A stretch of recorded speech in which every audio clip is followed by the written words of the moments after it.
MIMI-ZABI. Japan. All translations and voiceovers are done by AI. Just the other day, I went to the famous Nakasu cruise boarding area in Hakata, and there was a huge crowd. A lot of them were tourists from Asia, and I heard Chinese, Korean, and other languages I didn't recognize. Oh, I know that one. The cruise takes you out into Hakata Bay, and they also have a night cruise that goes around Nakasu. It's definitely a popular tourist spot and always has a line. Please subscribe to our channel.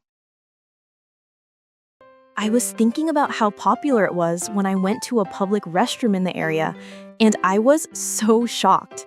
In the corner of each stall, there were huge piles of used toilet paper. It was so dirty and smelly, I couldn't believe why anyone would do that. I think it was probably the tourists. Ah, I see. Okay, that must have been a surprise for you. All right, let's make today's topic all about Japanese toilets. What? You know why that happened, Sensei? Yeah, I have a pretty good idea what's going on. First, what are your impressions of Japanese toilets?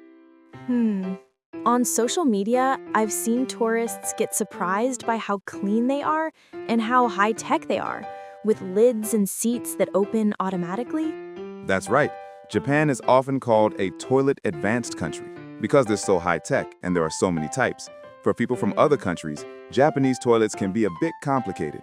Because of these cultural differences, public toilets in tourist spots often get dirty. So this time, I'm going to teach you how Japanese toilets are different from those in other countries and the 3 things you should know to master them. Sensei, before we move on, please tell me about the cultural difference that causes these piles of toilet paper. I'm so curious. Right. So the first point is this. This is super important. You can flush toilet paper in Japan. Does that mean in other countries you can't flush it? That's right. Not everywhere, but in many Asian countries in particular, you're not supposed to flush toilet paper. In those regions, you throw used toilet paper into a trash can. I see. I thought it was okay to flush all toilet paper. I didn't know there were countries where you can't. So that's why the trash cans in the park in Fukuoka were filled with toilet paper. Since Japanese toilets only have a small sanitary trash bin, people just kept piling it up there. I get it now. Japanese toilet paper is special. It's made to dissolve in water, so it's okay to flush it right down the toilet. On the other hand, if you throw it in the trash can, it'll start to smell and attract bugs, which is unsanitary. It'll also make the next person uncomfortable, so you should definitely flush it. Japanese toilets are usually very clean, even the public ones, so I really want all the tourists to know this. When I first saw that mess, it made me feel sick. For a local person, it seems so rude. Next is the second point.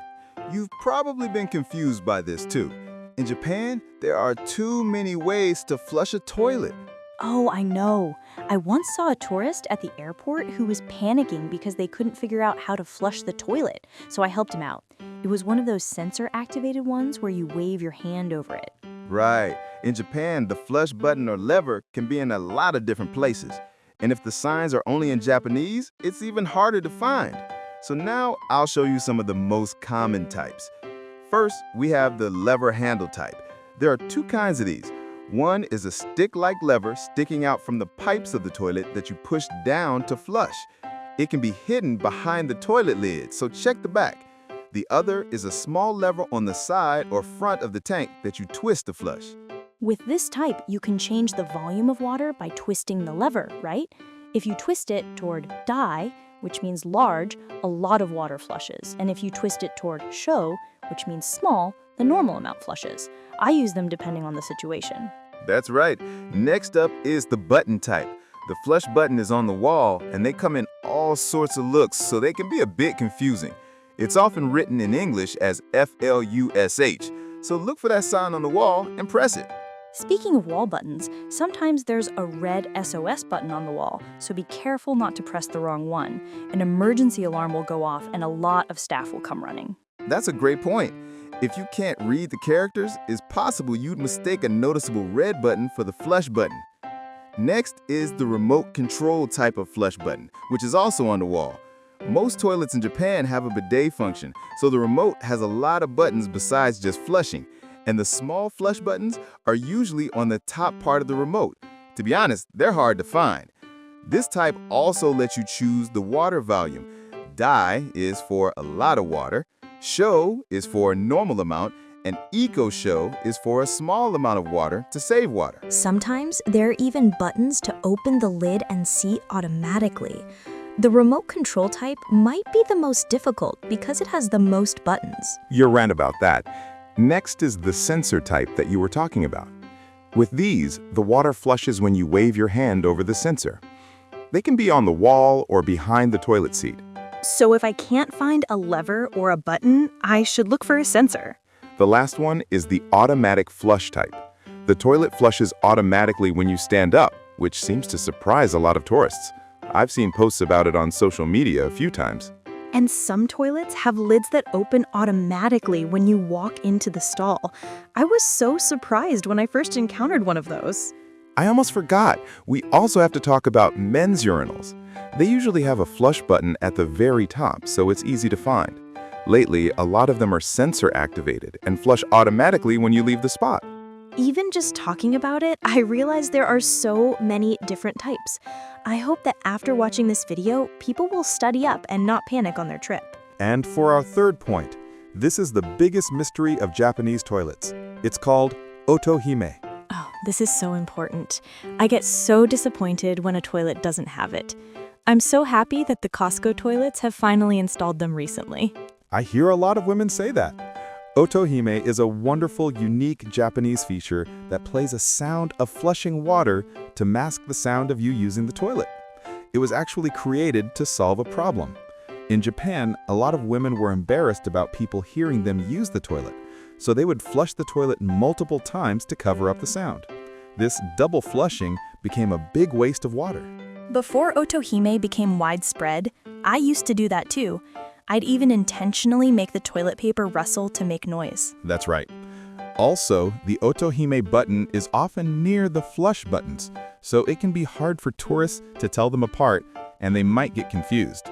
You're right about that. There are button types, sensor types, and automatic types that start playing a sound as soon as you enter the stall. On top of that, sometimes you don't think it's there, but it's on a side panel of the toilet seat. When I go to a public restroom, the first thing I do is look for Oto-hime. It's an absolute necessity for me. That's true. According to one theory, the culture of masking bathroom sounds in Japan dates all the way back to the Edo period. High-ranking women at the time used a device called an otokeshi tsubo, a sound masking pod. It was used to cover up bathroom sounds by making water flow from a faucet. By using the modern Oto-hime, you won't waste water, and you can use the toilet with peace of mind.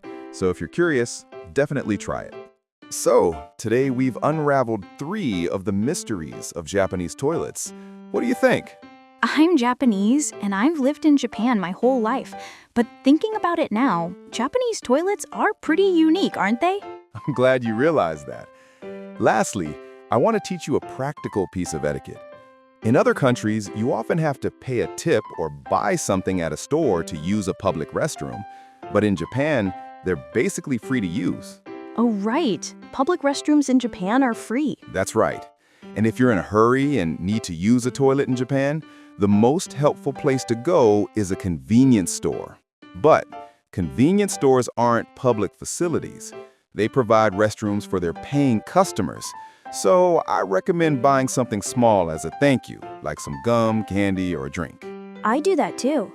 It's even better if you ask, "May I use the restroom?" first. There are a lot more things I want to tell you about, like how to use the seat cleaner, the bidet, and the sanitary boxes. But it's getting long, so I'll summarize it all in a blog post. I'll put a link to the blog in the description, so please check it out. To keep the toilets clean for everyone, We'd appreciate your cooperation. Please subscribe to our channel.